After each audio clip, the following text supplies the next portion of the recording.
Olá, meus amigos, meus irmãos, eu saúdo a todos com a graça e com a paz de Jesus.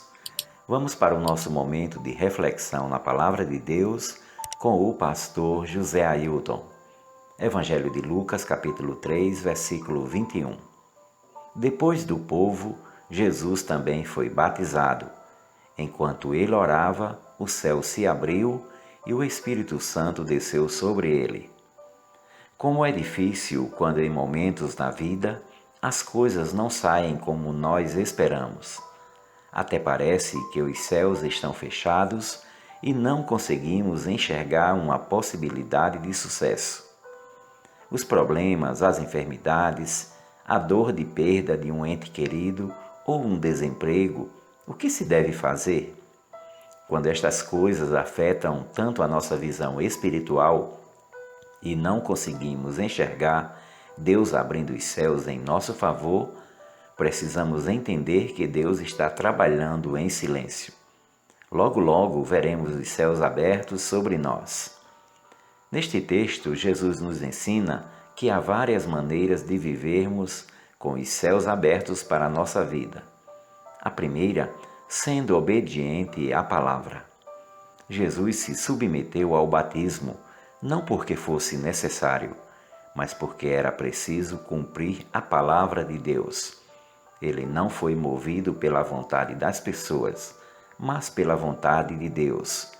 O próprio João Batista relutou com Jesus, dizendo: "Eu é que preciso ser batizado por ti."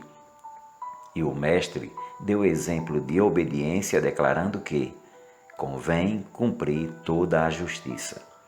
A segunda, orando em todo o tempo. Enquanto ele orava, o céu se abriu. É no meio da oração que os céus se abrem. O texto não nos fala se ele estava orando silenciosamente ou em voz alta, mas o autor deixa claro que ele estava orando. A oração de Jesus sempre foi dirigida aos céus. Por isso, quando Jesus ensina aos discípulos a orar, ele diz: "Pai nosso que estás nos céus." Para quem aprendeu a orar, o céu estará sempre aberto. A terceira, recebendo o Espírito Santo. E o Espírito Santo, na forma de uma pomba, desceu sobre ele. Logo em seguida, ao céu se abrir, o Espírito Santo veio e pousou sobre Jesus. Entendo neste sinal que Deus quer repousar o seu Espírito sobre nós. O poder de Deus se manifesta através do Espírito Santo e quando há o poder de Deus em nós, os céus se abrem para que as maravilhas aconteçam.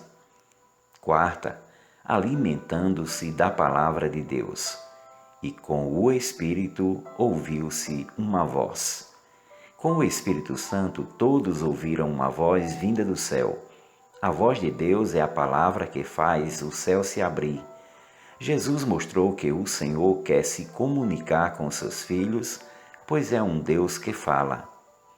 Podemos concluir que estamos vivendo um período precioso em que é necessário os céus se abrirem. Quem obedece, ora, se enche do Espírito Santo, alimenta-se da palavra até conseguir enxergar os céus de Deus abrindo-se para a nossa vida. Ele não vai abrir, ele já abriu para mim e para você. Que Deus nos abençoe e nos fortaleça. Nos dê um dia especial na presença do Senhor e tudo aquilo que fizermos seja coroado de êxito para a glória e para o louvor do nosso Deus. Essa é a nossa oração, em nome de Jesus. Amém.